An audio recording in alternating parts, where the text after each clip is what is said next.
अयोध्या पंचकोसी परिक्रमा को लेकर श्रद्धा सभा पर कल देर रात 9:25 पर शुरू हुई रामनगरी की पंचकोसी परिक्रमा।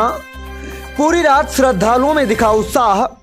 जय श्री राम के उद्घोष के साथ श्रद्धालु कर रहे परिक्रमा। आज देर शाम 7:21 पर समाप्त हुई परिक्रमा।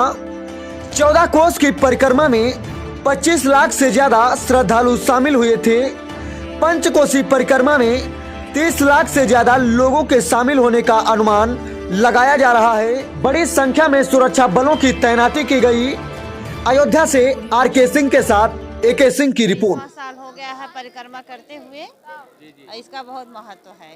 क्या ऐसा है इसका जो है कि 14 बरस जब भगवान वन को गए थे, तब इसीलिए जो है लोग परिक्रमा करने लगे हैं कि राम अब लौट के आए। उसी खुशी में सब लोग करने लगे।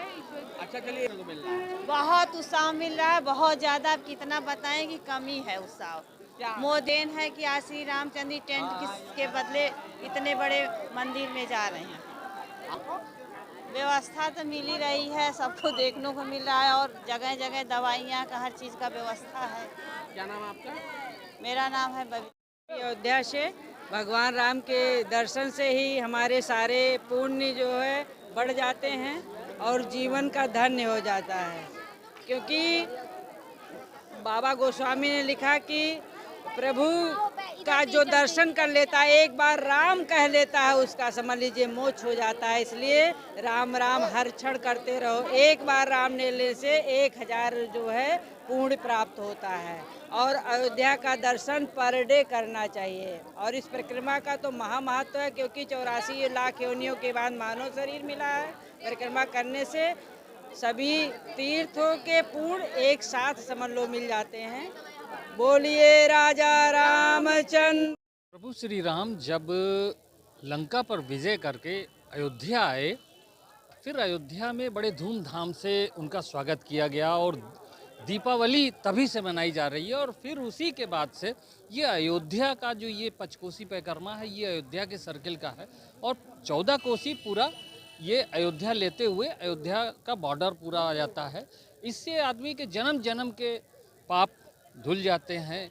जैसे कहा जाता है कि सरयू का स्थान सबसे बड़ा स्थान है, उसी तरीके से ये मर्यादा पुरुषोत्तम की जन्म स्थली अयोध्या है।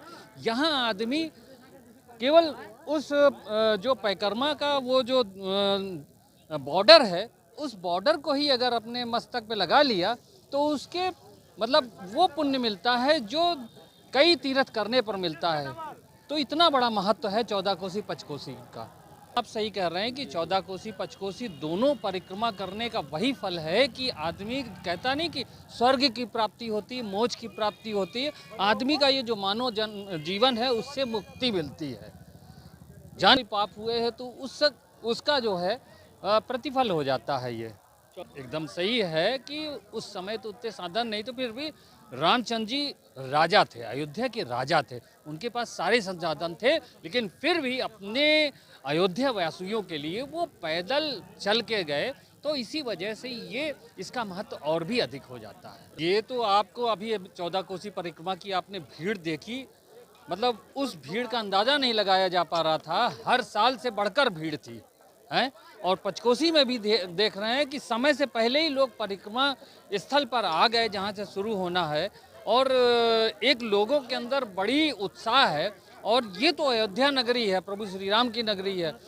अयोध्या नगरी क्या, पूरे विश्व में श्री राम का जो मंदिर बन रहा है, ये लोगों के लिए बड़े ही उत्साह का विषय, बड़े हर्ष का विषय है। लोग अपने घरों को सजा रहे हैं, घर के मंदिरों को सजा रहे हैं, वहाँ पे चिराग बत्ती करेंगे। 22 जनवरी भी एक तरीके से दूसरी दिवाली मनाई